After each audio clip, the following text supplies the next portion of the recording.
hermano, las multitudes han de venir a Cristo. Y tenemos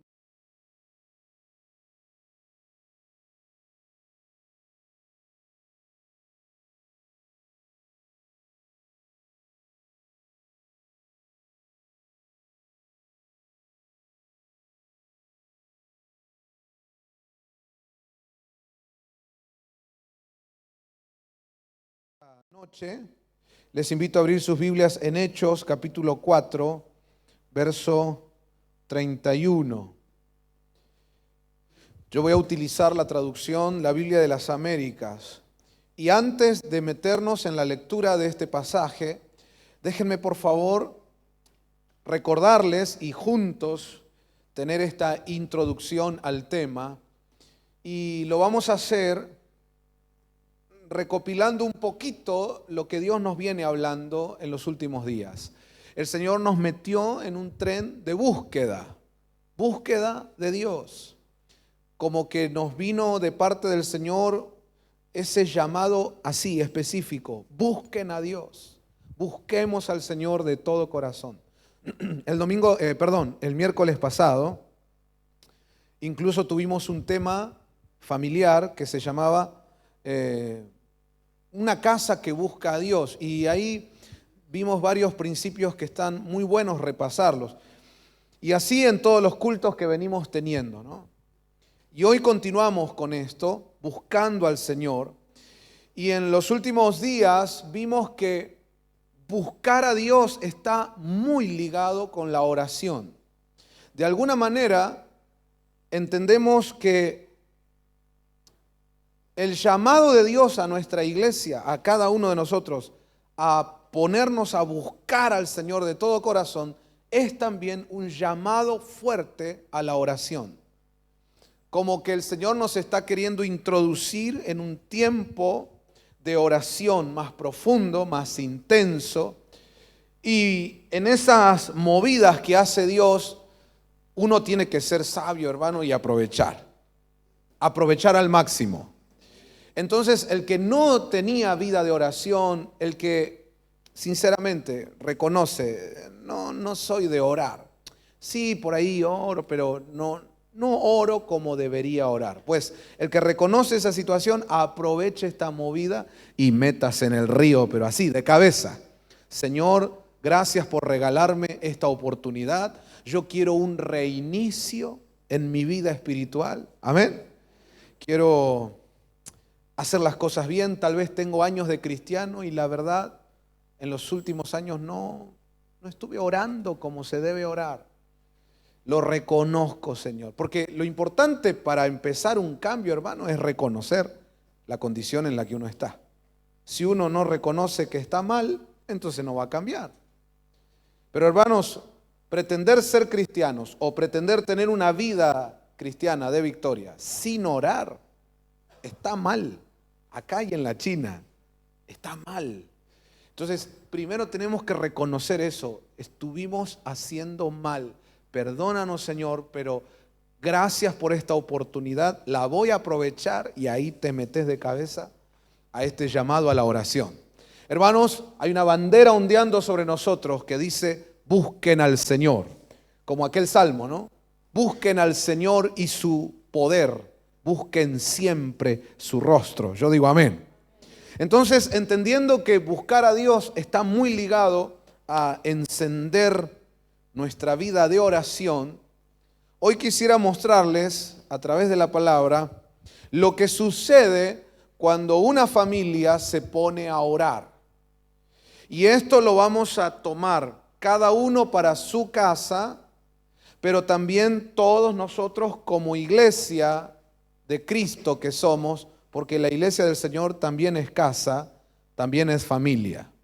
Entonces, esta palabra es aplicable tanto como iglesia y del mismo modo también como familia, cada uno en su hogar. ¿Qué pasa cuando oramos? Quiero que vea Hechos capítulo 4, verso 31.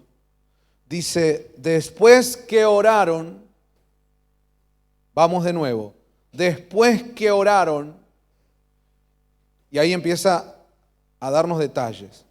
el lugar donde estaban reunidos tembló, y todos fueron llenos del Espíritu Santo y hablaban la palabra de Dios con valor. La congregación de los que creyeron era de un corazón y un alma, y ninguno decía ser suyo lo que poseía, sino que todas las cosas eran de propiedad común. Y esto es palabra de Dios. Yo les voy a pedir ahora que lean nuevamente conmigo el pasaje y vamos a ir notando 5 cosas que suceden después que oramos. Dice ahí, después que oraron, ¿lo lee conmigo? El lugar donde estaban reunidos tembló. Entonces ahí ya vemos sacudimiento. Después, ¿qué sigue diciendo? Y todos fueron llenos del Espíritu Santo. Ahí vemos llenura del Espíritu. Sigue diciendo, y hablaban la palabra de Dios con valor. Otras traducciones dicen con denuedo. Ahí lo que vemos es proclamación de la palabra. Verso 32 dice, la congregación de los que creyeron era de un corazón y un alma. Ahí lo que vemos es unidad y compañerismo. Y termina el texto diciendo, y ninguno decía ser suyo lo que poseía, sino que todas las cosas eran de propiedad común. Y como ellos practicaban eso, unos versículos más adelante dice, y no había ningún necesitado entre ellos. ¡Wow! ¿Por qué? Porque ahí vemos que había generosidad y apoyo fraternal. Ok, recapitulemos, repasemos estas 5 cosas que nos muestra la palabra de Dios que se soltaron en la iglesia primitiva. Y mire qué interesante que se soltaron, dice ahí el verso 31, después que oraron. ¿Qué pasa cuando oramos? Pero cuando oramos así como oraron ellos, cuando nos ponemos a orar en serio, no estamos jugando, cuando va de verdad, ¿qué pasa? Número 1, no sé si tenemos una plaquita ahí en la transmisión, la tienen, ¿verdad? Número 1, sacudimiento. Diga conmigo, por favor, sacudimiento. Número 2, llenura del Espíritu. A ver cuántos lo dicen. Amén. Número 3, proclamación de la palabra. ¿Qué había?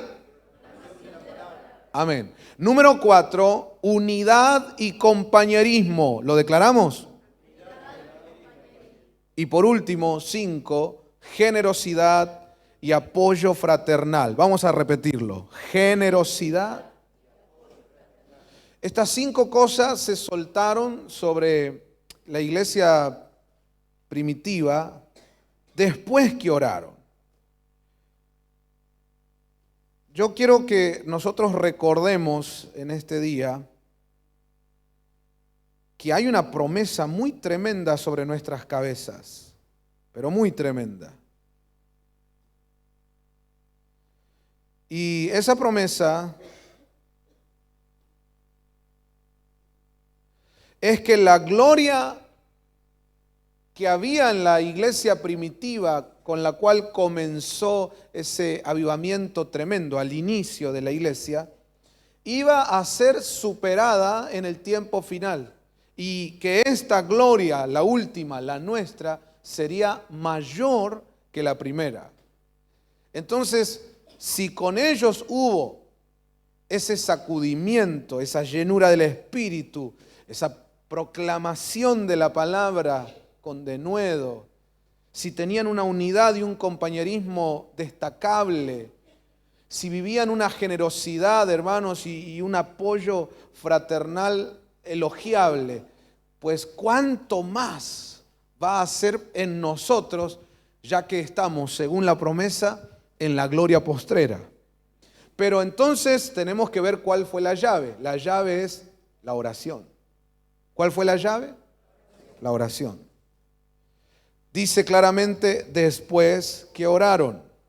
Yo creí tener acá las notas, no sé dónde las dejaste, por favor, si me ayudas. Pensé que estaban ahí, pero no las encuentro. Yo creo que una de las cosas que más nosotros tenemos que recuperar, hermano, porque son varias, pero una de ellas que de verdad tenemos que restaurar en la iglesia es la oración. Y creo yo que nos va a llevar un tiempito por la palabra, ¿no? Ir descubriendo lo que es realmente la oración, todo lo que implica, ¿no? Porque hay un montón de cosas que contiene este misterio que es la oración, pero también hay un montón de cosas que tienen que ver de cómo se debe orar. Y hay otro montón de cosas que tienen que ver con los diferentes niveles de la oración. Está la oración, está la súplica, está el clamor, está el gemido, está la intercesión. Y con cada cosita que acabo de mencionar, hubo un montón de ventanas que se abren para otros temas más y es realmente un tema muy vasto.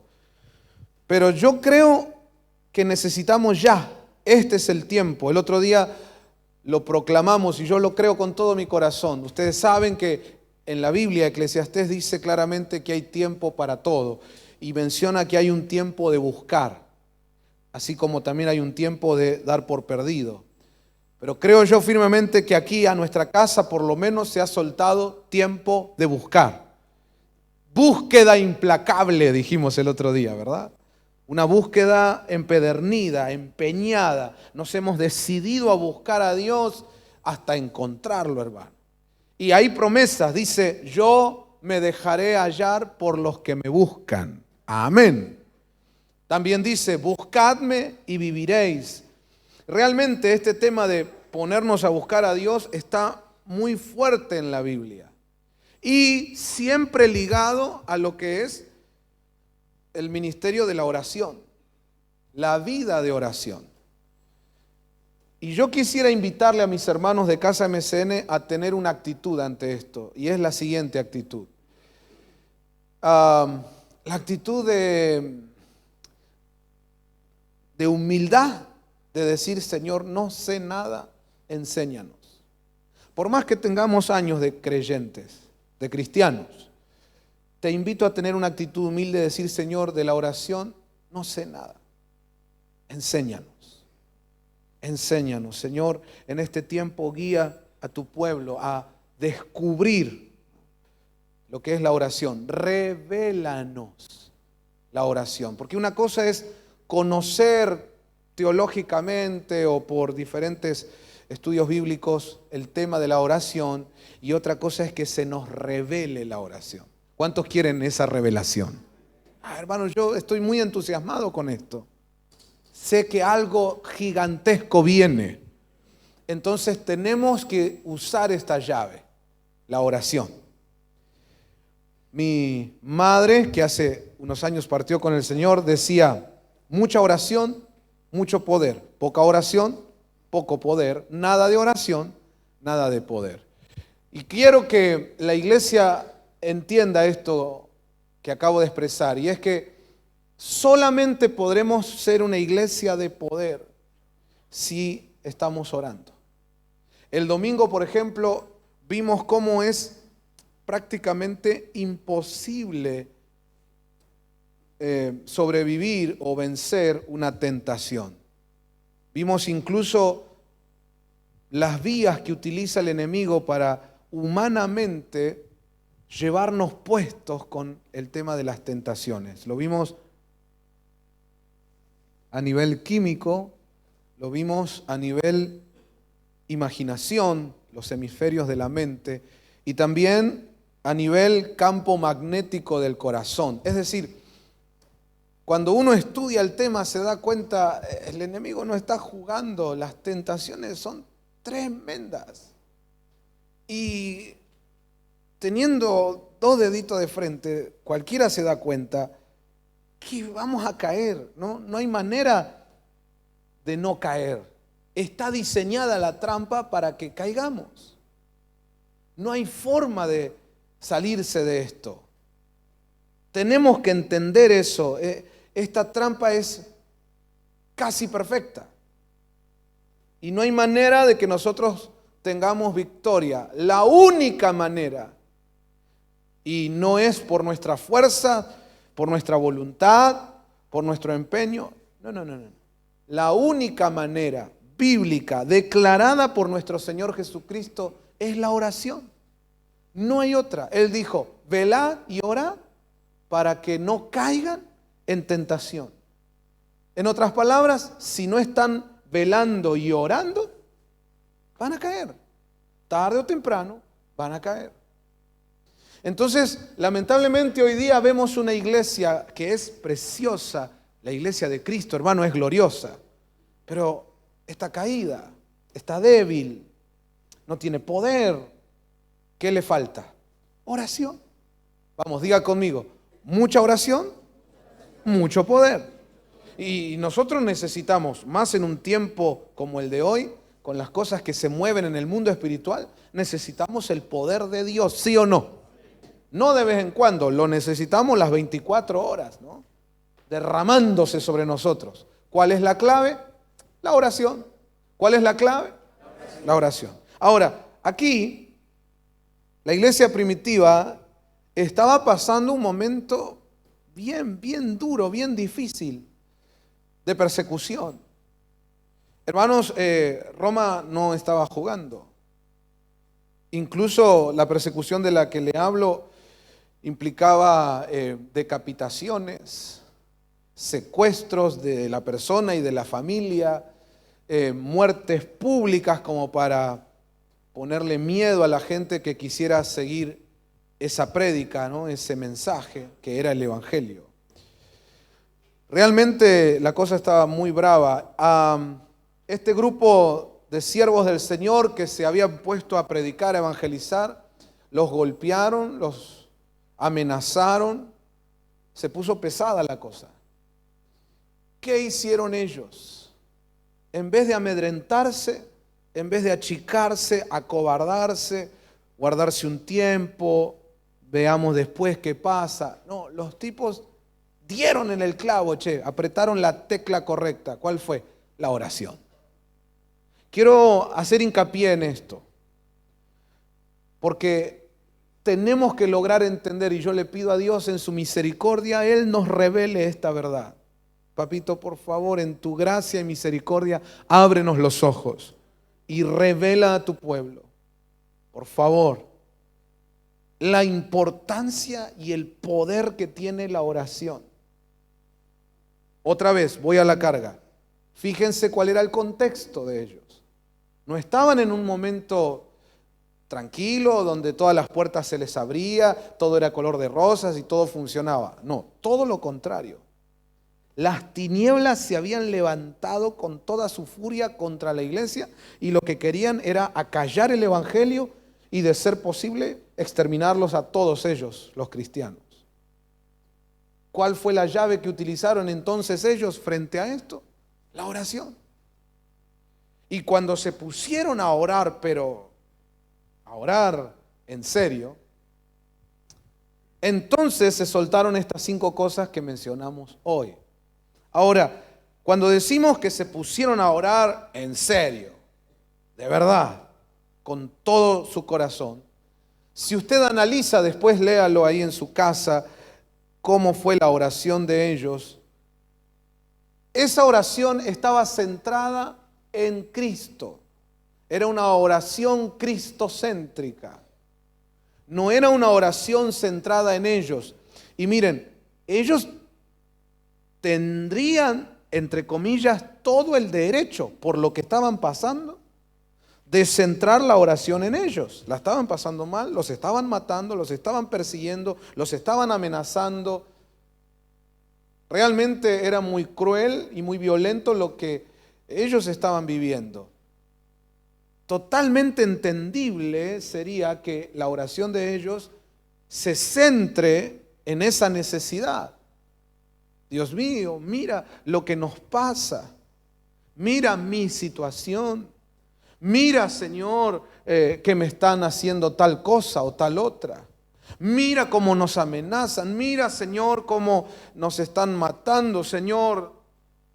Fíjate acá. Y esa oración se vuelve centrada en uno y en la necesidad de uno. La mayoría de la cristiandad usa ese nivel de oración, es decir, la que está centrada en uno y en las necesidades de uno.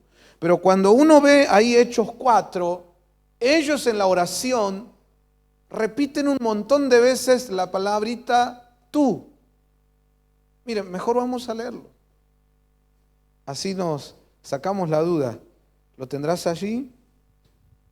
Un poquito más arriba.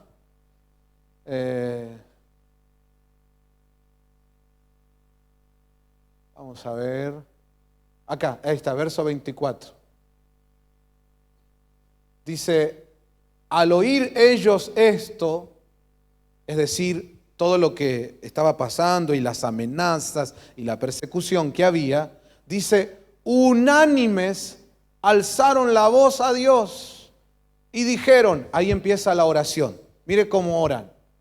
Oh Señor, tú. Así ya arrancó la oración.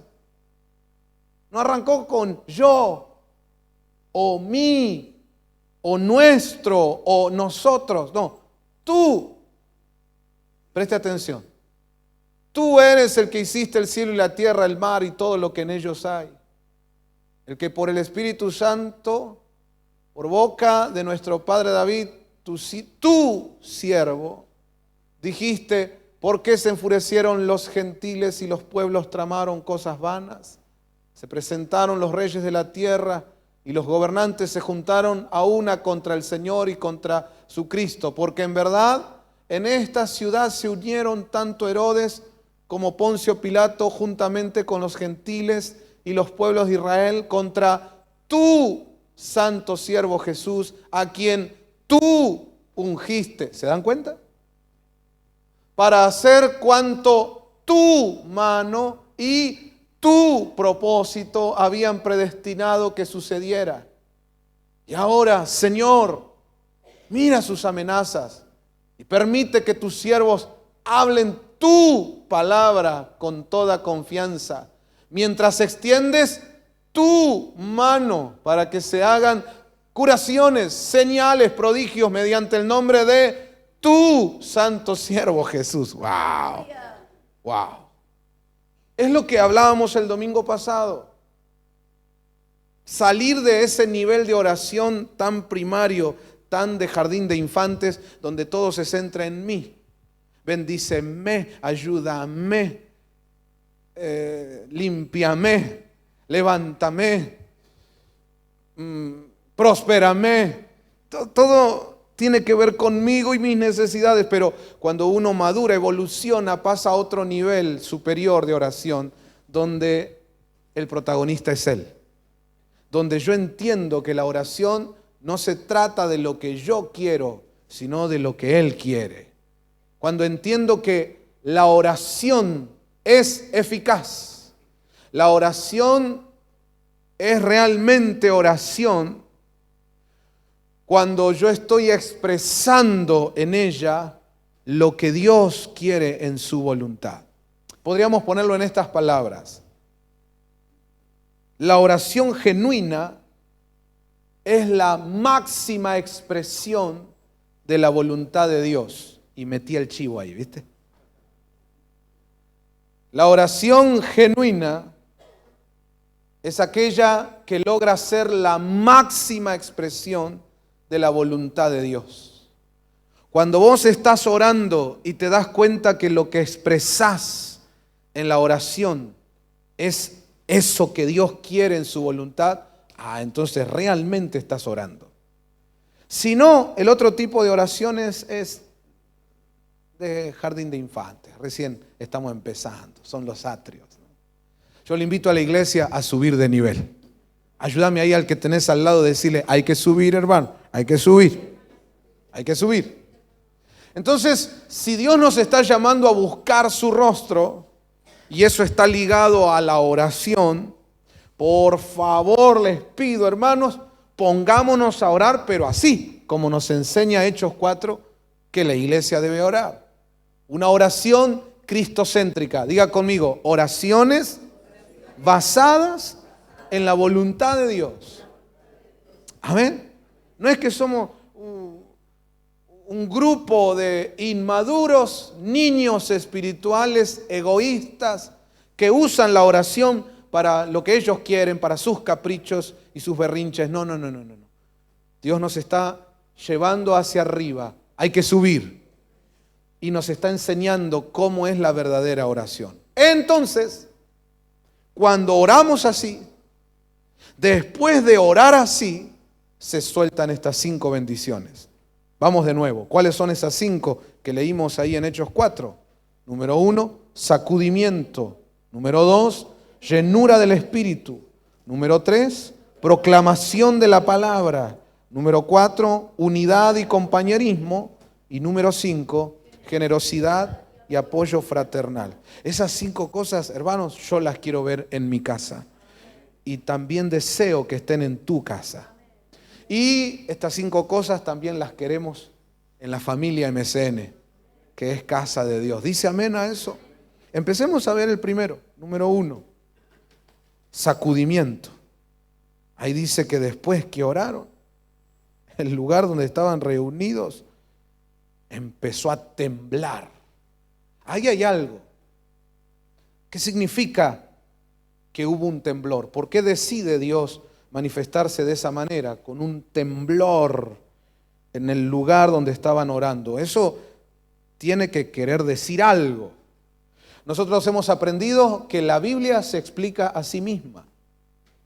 Entonces veamos algunos pasajes bíblicos que nos hablan del temblor, que mencionan cuando algo tiembla y está relacionado con la presencia, la manifestación de Dios, y de ahí vamos a sacar enseñanza. El primer verso que les quiero compartir es Salmos 104, verso 32.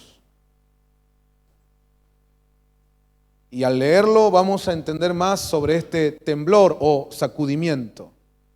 Dice, Él mira a la tierra y ella tiembla, toca los montes y humean. Y sigue diciendo, al Señor cantaré mientras yo viva, cantaré alabanzas a mi Dios mientras yo exista. Séale agradable mi meditación, yo me alegraré en el Señor. Sean consumidos de la tierra los pecadores y los impíos dejen de ser. Bendice alma mía al Señor. En este pasaje bíblico donde dice que el Señor mira y solo con mirar la tierra tiembla, encontramos que en el contexto, en el mismo pasaje, se nos habla de una destrucción del pecado, de una batalla contra el pecado a tal punto de que salga el pecado de nosotros, incluso los pecadores sean quitados, dice el salmista. Entonces lo primero que vamos a ver en este tema del sacudimiento, cuando una iglesia empieza a orar, lo que viene es que el lugar tiembla, sacudimiento. ¿Qué significa sacudimiento espiritualmente? Según la Biblia, pues este pasaje nos dice que es un temblor producto del choque, del impacto, de esa batalla espiritual entre la santidad de Dios y el pecado. El lugar tiembla porque Dios viene a raer con el pecado, a sacar el pecado, a quitar esa contaminación que nos ha mantenido un tanto lejos, distantes de la gloria de Dios. Ya no queremos estar lejos, ya no quiero estar distante. Entonces llega su gloria, pero cuando llega su gloria, su presencia, cuando Él se manifiesta, con solo mirarnos, hermano, el lugar donde estamos nosotros seguramente tiene pecados, contaminaciones, corrupciones, cosas que nosotros mismos traemos en la carne. Pero entonces Dios en su sacudimiento hace que la iglesia se libere de esas cosas a las que tal vez lamentablemente nos hemos acostumbrado. Es decir, trate de pensarse iglesia como si fuera una prenda que meten al lavarropa. Es una prenda manchada de pecado, de maldad. Pero nos meten en ese lavado que es el botoncito ese que es el poderoso, ¿no? y viene el sacudimiento. Zum, zum, zum, para que esa mancha que estaba bien pegada afloje y empiece a salir. Amén. A mí me trae mucha esperanza esto, me bendice, me da gozo. Sé que va a ser violento. Y usted tiene que entender que cuando hablamos de temblor, de sacudimiento, es violento, pero es bueno. Sí es violento, pero es bueno. No sé si logran entender. Para darme más a entender, déjenme contarles algo que me pasó junto con mi esposa. Jovencitos, era nuestro primer tiempo de casados. Tuvimos a Larita y de bebé ella presentaba problemas en los bronquios. Y varias veces tuvimos que estar en el hospital y pasar un día entero allí. Y bueno, le aplicaban diferentes medicamentos y todo un tratamiento, el cual incluía que a estipulados horarios venía un tipo o a veces una tipa. Agarraba a mi hijita bebé y empezaba, pum, pum, pum, pum. Así ponía la mano medio así, ¿viste? Pa, por acá. Ay, Dios santo. Y si vos no te explican primero, vos decís, pará, ¿qué le estás haciendo? La bebé llorando. Es violento, pero es bueno.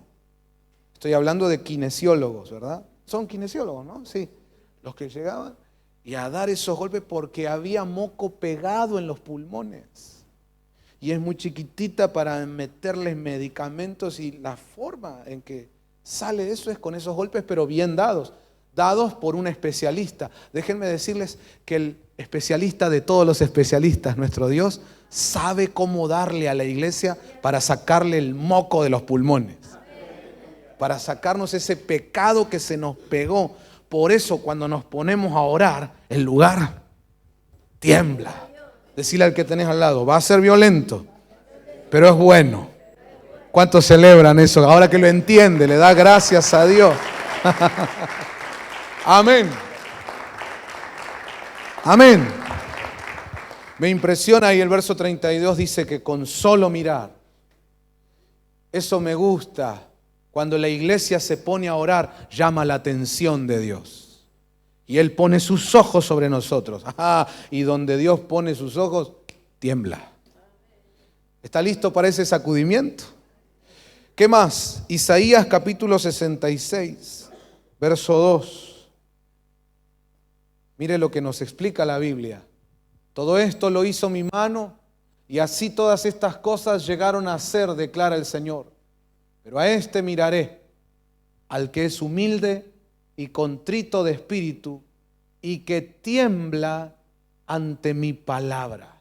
Note cómo dice, a este miraré, al que es humilde, contrito de espíritu y que tiembla ante mi palabra. El sacudimiento no es algo que Dios va a traer en medio de una cristiandad que no valora la palabra, que no ama la palabra, que incluso la reemplaza por psicología positiva o motivación o humanismo, ¿verdad? Todos esos creyentes o todas esas personas que se consideran cristianas, pero no tienen amor por la palabra. Y ojo que la gente puede decir de acá para afuera, yo amo la palabra. Pero uno realmente ama la palabra cuando ves a esa persona estudiándola, escudriñándola, metiéndose profundo en ella. Entonces sí uno dice, ama la palabra. Pero si me dicen, sí, nosotros amamos la palabra, y ni la lee, ahí tiene la Biblia en la casa de adorno. Entonces es muy raro que se pueda dar este mover de Dios que hoy lo vemos como sacudimiento, como temblor, porque esto es algo que Dios desata sobre aquellos que son humildes, contritos de espíritu y que tiemblan por la palabra. También lo que podemos ver con este pasaje es que este sacudimiento, este temblor es un movimiento de la palabra. No solo es la impartición, el fluir de la presencia de Dios. Mucha gente le llama temblor o sacudimiento o avivamiento a una iglesia en cuyos cultos están 2 horas y media con manifestaciones y música y todo un revolú espiritual que no está mal, es lindo, está bueno. También nosotros apreciamos esas cosas y cuando Dios las quiere entregar a su pueblo es maravilloso. Manifestaciones del Espíritu de Dios, qué lindo. Hablando en lenguas, alguna gente que incluso en el cuerpo siente tal presencia de Dios que se desploma. Y cuántas cosas cuando la atmósfera en un lugar de reunión se llena, se carga de la presencia de Dios. Sí, es tremendo, nos gusta. ¿Cuántos dicen amén? Pero si solamente el mover de Dios se queda en las manifestaciones y después para la palabra hay 15 minutos nomás, permítame en ese caso tener mis reservas con respecto a ese sacudimiento. Porque aquí claramente la palabra nos dice que hay algo que nos hace temblar a los humildes y a los contritos de corazón, y es la palabra. Te suelta una palabra y se sacude tu familia. Te suelta una palabra y se sacude tu país. Una palabra que Dios suelta sobre Argentina y las cosas cambian. Esto no es algo que van a traer los políticos, ni la religión, ni las empresas, ni... Maldito el hombre que confía en el hombre. Pero una palabra que suelte Dios y Argentina tiembla, hermano. Entonces diga conmigo, el temblor está ligado con la palabra de Dios. ¿Quiere ese sacudimiento? Amén. Que uno viene con sus estudios básicos de una especie de bachiller bíblico que andás a saber dónde hizo, ¿no? Y viene uno con eso creyendo, yo sé de la Biblia, y viene de repente Dios con una revelación de la palabra y te sacude.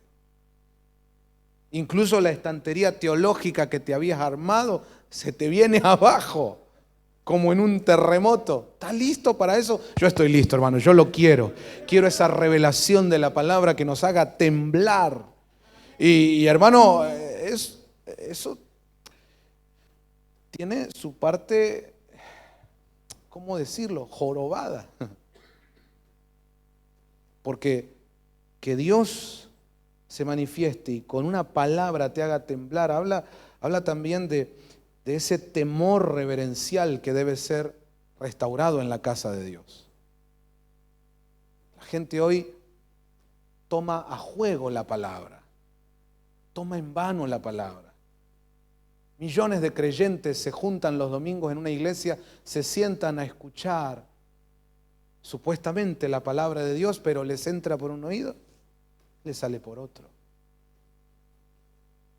Y muchas veces la gente lo que busca es el carisma de un predicador que sea medio eléctrico como para sentir que más o menos tiene fuerza la palabra. Pero, hermanos, no es así, no pasa por ahí.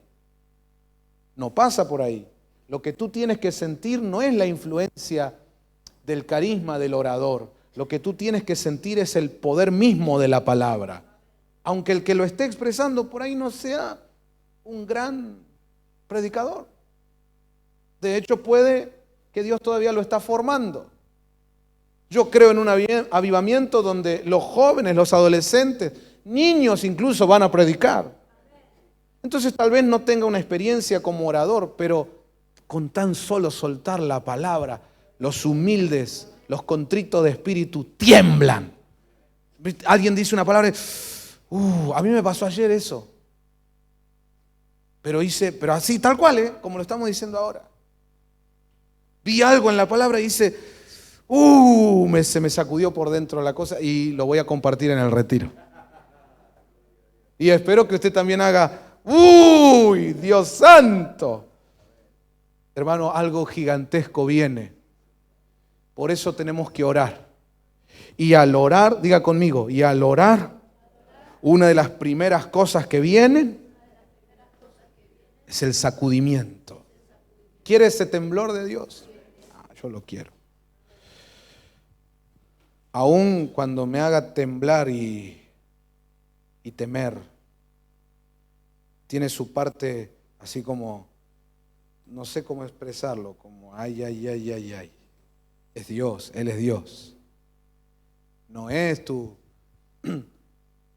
juguete que sacas del ropero, Él es Dios. Pero aún así, aunque las rodillas me queden como sonajero, yo quiero esta palabra. La necesito, la necesita mi país, la necesita usted. Que venga ese sacudimiento. ¿Dice amén? Jeremías 10:10. Miremos lo que dice aquí la palabra acerca del temblor. Dice, pero el Señor es el Dios verdadero, Él es el Dios vivo y el Rey eterno. Ante su enojo tiembla la tierra y las naciones son impotentes ante su indignación. Amén. Cuando la iglesia se pone a orar y entonces se abren los cielos y viene un avivamiento, el temblor, el sacudimiento que se manifiesta trae esto. Que las naciones de la tierra que le dan la espalda a Dios, cuyos gobernantes se creen que son Dios, que le llaman bueno a lo malo y a lo malo lo proclaman bueno. Las naciones de la tierra que incluso legalizan el pecado y como que le hacen afrenta a Dios, pensando que pueden siquiera hacerle cosquillas. El Salmo, ahora no me acuerdo, el 1 o el 2, claramente dice que las naciones se unieron contra Cristo y contra todo lo establecido por Dios. Pero el siguiente versículo dice, y Dios se ríe. Se ríe. Se ríe. Estos que juegan a ser poderosos y los dueños de la tierra, ¿creen que le van a hacer daño al Dios creador del cielo, la tierra y el mar? Hermanos, en este movimiento que Dios quiere soltar cuando la iglesia se pone a orar, viene un sacudimiento que lo sentirá no solo la iglesia, las naciones. Las naciones que se han atrevido a blasfemar, que se han atrevido a hacerle afrenta a Dios, van a conocer lo que es temblar frente a la indignación de un Dios vivo y real. Hermano, eso viene y yo digo amén a eso. Hay al que tenés al lado decirle, nos ponemos a orar y viene ese temblor. Ese. Yo digo amén a eso. Pero hay que también estar preparado para manejar esto, hermano. Que el Señor nos ayude. Cuando Dios se enoja,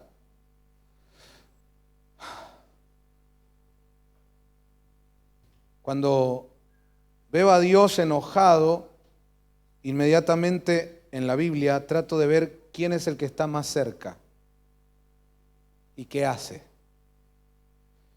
Y recuerdo una ocasión donde Dios estaba muy enojado y el que estaba más cerquita en ese momento era Moisés.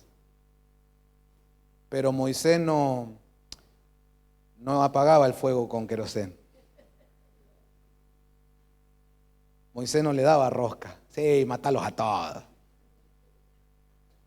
No, incluso un día llegó a decir, sácame a mí del libro de la vida, pero perdona a tu pueblo. Hay que saber manejar esto. Pero yo les estoy contando lo que viene cuando les digo que al ponernos a orar, una de las primeras cosas que van a suceder es sacudimiento. Vamos preparándonos para eso. Dice amén. Jeremías 51:29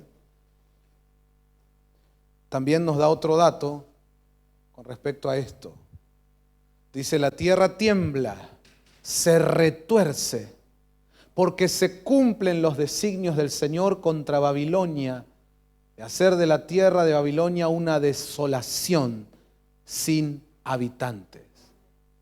Amén. ¿Por qué tiembla? Porque se cumplen los designios del Señor contra Babilonia. Y eso va a verse en este tiempo. Nos ponemos a orar, pero a orar en serio. A orar en el nivel que debemos orar. Y entonces se va a soltar un sacudimiento que implica ese temblor. Un temblor a causa de los designios de Dios. Hermanos, lo que Dios ya había profetizado, ya había establecido. Y ahora llegó el tiempo del cumplimiento. Ahora lo vamos a ver. Y Babilonia va a temblar. ¡Aleluya! Las naciones van a temblar. Nosotros vamos a temblar. Todo va a temblar. Dice, cuando terminaron de orar, el lugar donde estaban tembló. En aquella gloria primera, el lugar ahí donde oraban tembló. En esta gloria postrera, quién sabe hasta dónde va a llegar el alcance del temblor. Amén. Amén. Codialo ahí al que tenés al lado y decirle, ¿estás listo para esto? Bueno, más vale que estés listo porque va a venir igual. Y mejor que te agarre listo. Prepárate. Pero vamos a ponernos a orar. Vamos a buscar a Dios. Vamos, diga conmigo, es la hora de buscar a Dios. Y Él soltará un sacudimiento. Decimos amén a eso. Pero también, según Hechos 4, soltará llenura del Espíritu.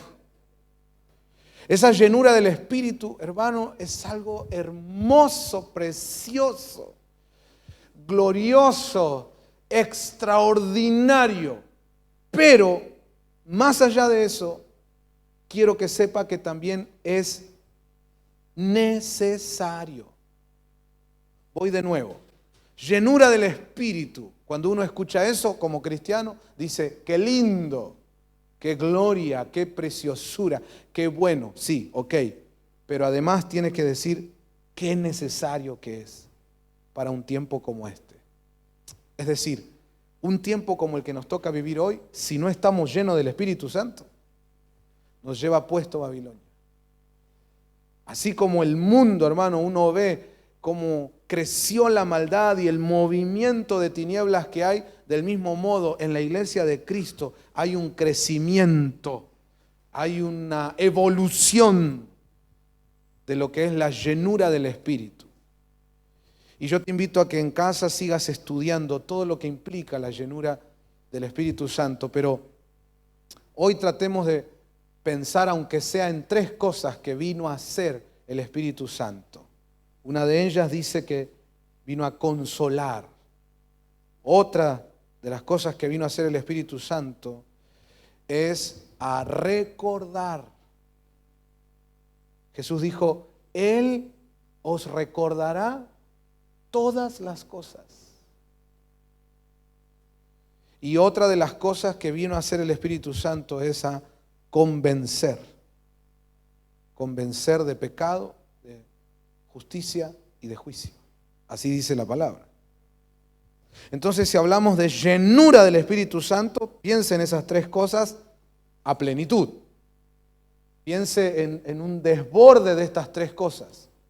Consolación, recuerdo y convicción. En el punto del recuerdo, agárrese con esto, hermano, y por favor póngase a buscar a Dios. Hay que hacerlo, hay que meterse a orar, hermano. El Señor viene pronto. Y una de las cosas que han de suceder después de orar es que va a venir llenura del Espíritu. Si decimos llenura del Espíritu, decimos también las cosas que vino a hacer el Espíritu. Una de ellas, recordarnos todas las cosas. Entonces, mire lo que viene en este tiempo. Al ponernos a orar así como Dios quiere, una de las cosas que nos va a pasar es que se va a soltar sobre nosotros un movimiento, un obrar del Espíritu Santo que nos va a sacar de manera extraordinaria esa especie de amnesia que todos tenemos y que no nos permite recordar con claridad todo lo que ya hemos visto cuando éramos espíritu, mas no teníamos todavía ni cuerpo ni alma. Mire, todos tenemos cuerpo, alma y espíritu. El cuerpo tiene memoria, los médicos te lo dicen. El alma tiene memoria. Incluso muchos de nosotros ya adultos vivimos afectados por cosas que nos pasaron de niño. El alma tiene memoria. Pues déjeme decirle, el espíritu tiene memoria. Cuando vos tenías un añito, viviste cosas, pasaron cosas en tu hogar, solo que vos no te acordás. Pero entonces viene tu padre o tu madre y te las recuerda. ¿Vos sabías que hiciste esto, esto y esto? No, no me acuerdo. Ah, tenías 1 año y medio. ¿Vos sabías que te pasó esto, esto y esto?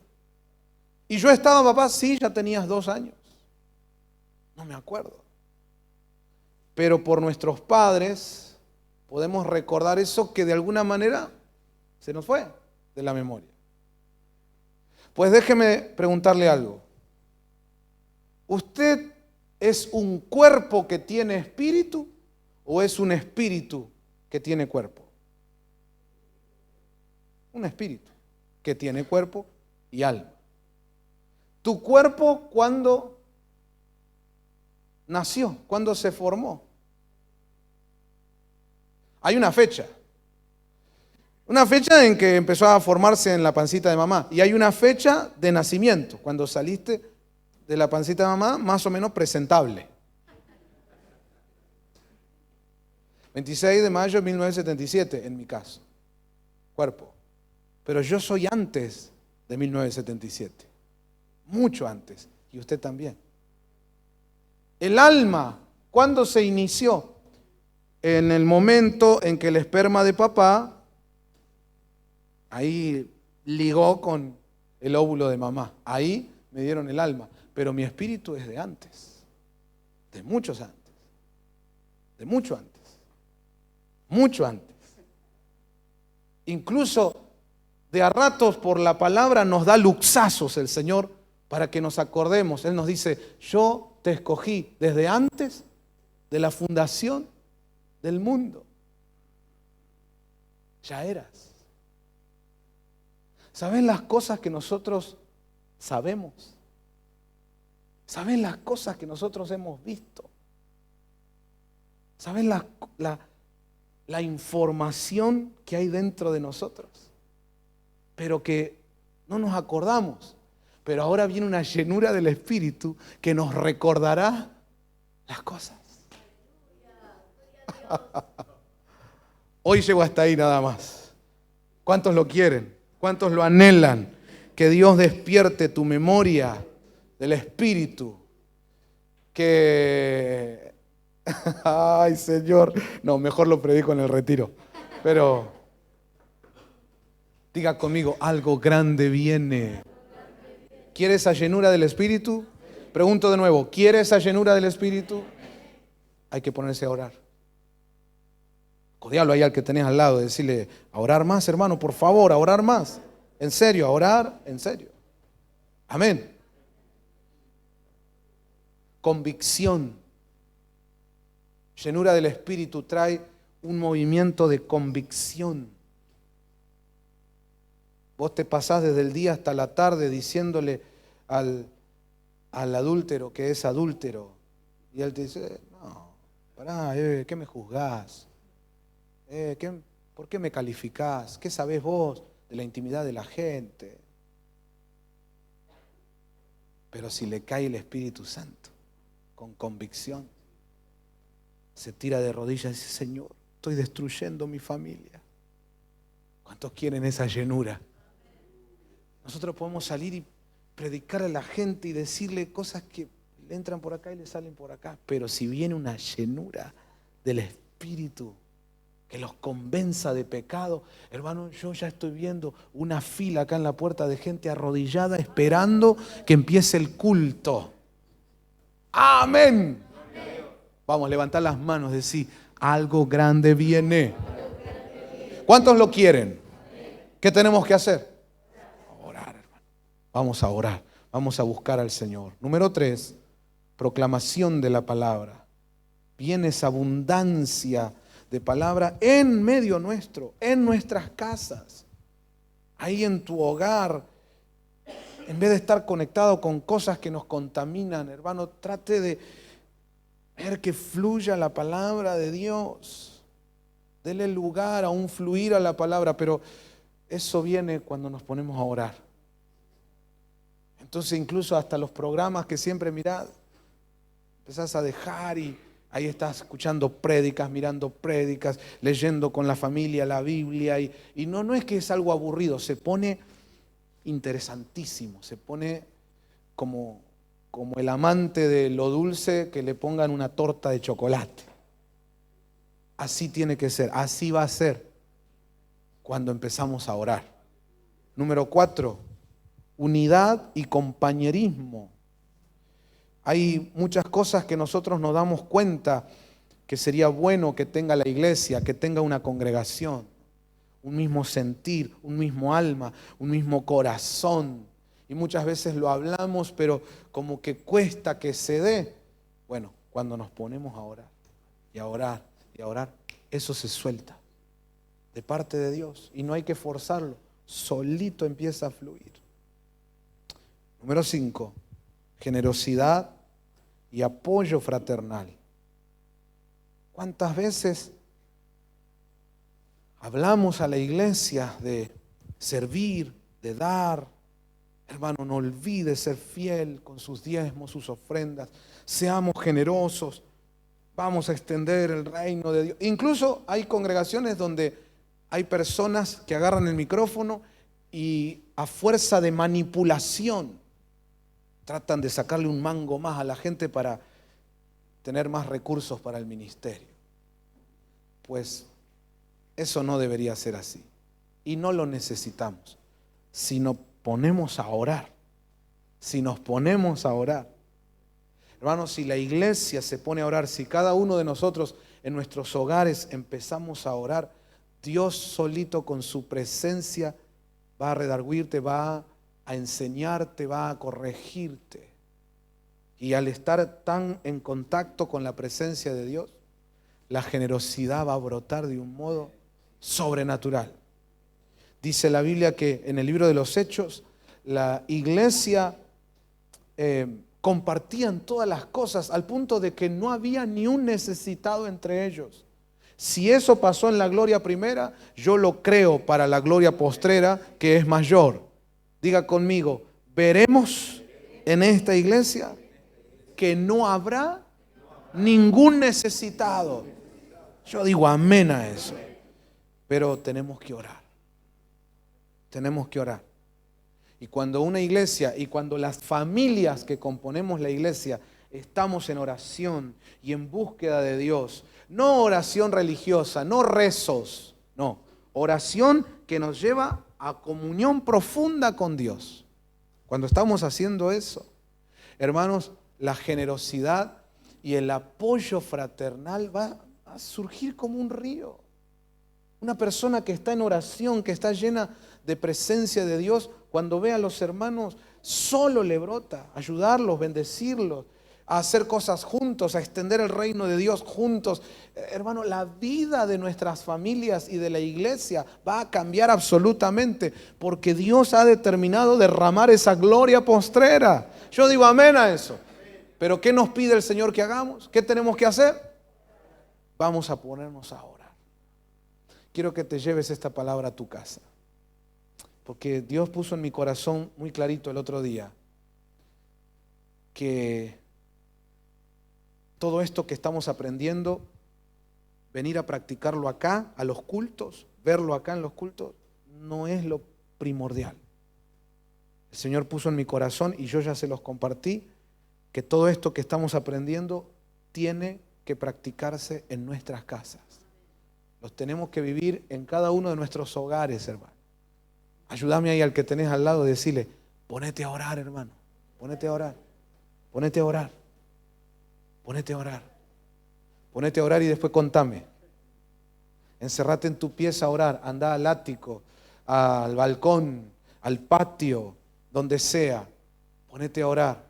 Reunite con tus hijos, con tu cónyuge en la cama matrimonial. Pónganse a orar. Y cuando venimos al culto, por supuesto, claro. Obvio, ahí también vamos a orar. Pero yo sé que de acá a un tiempo, hermano, esto va a ser otra cosa totalmente diferente. Hemos decidido buscar a Dios y lo vamos a encontrar. No porque seamos unos genios nosotros, sino porque Él prometió que se iba a dejar encontrar cuando lo busquemos de todo corazón. Vamos a cerrar nuestros ojos. Le invito a inclinar sus rostros para orar. Señor, gracias por tu palabra en este altar familiar. Gracias por todo lo que nos estás contando, Señor. Por mostrarnos tus planes para este tiempo, Señor. Qué privilegio, qué honor sentarnos a tu mesa y escuchar tu voz.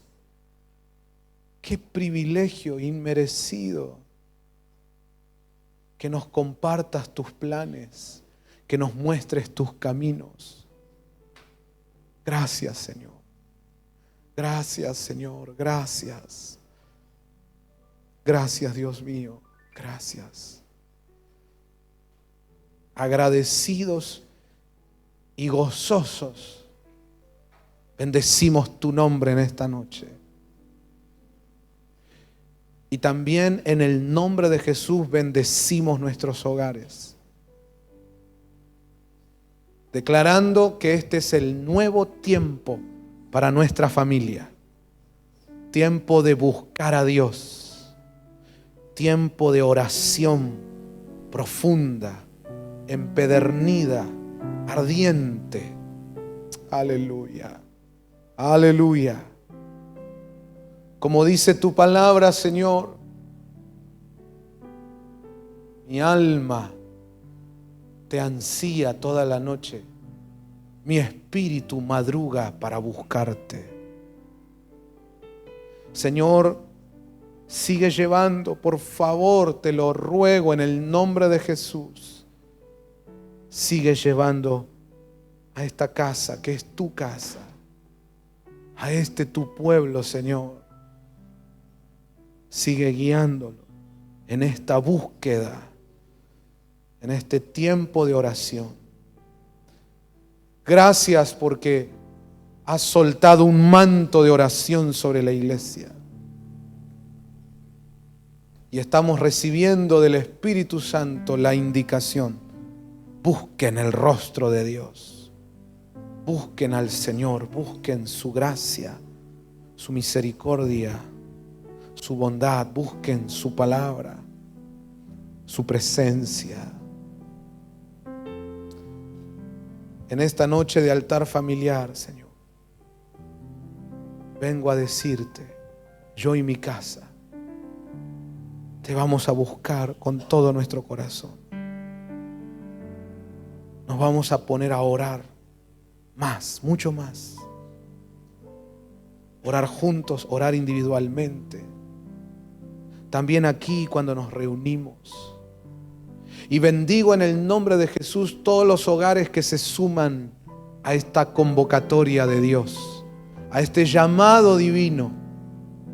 Cada hogar, cada familia a la que le llega este mensaje y en su espíritu lo siente y dice, yo también quiero entrar a ese tiempo de búsqueda, de oración profunda. Bienvenidos, súmense, unámonos. Cristo viene pronto. Vamos a buscar a Dios y prepararnos y abrir las puertas para que esa gloria postrera mayor empiece a fluir en toda su potencia.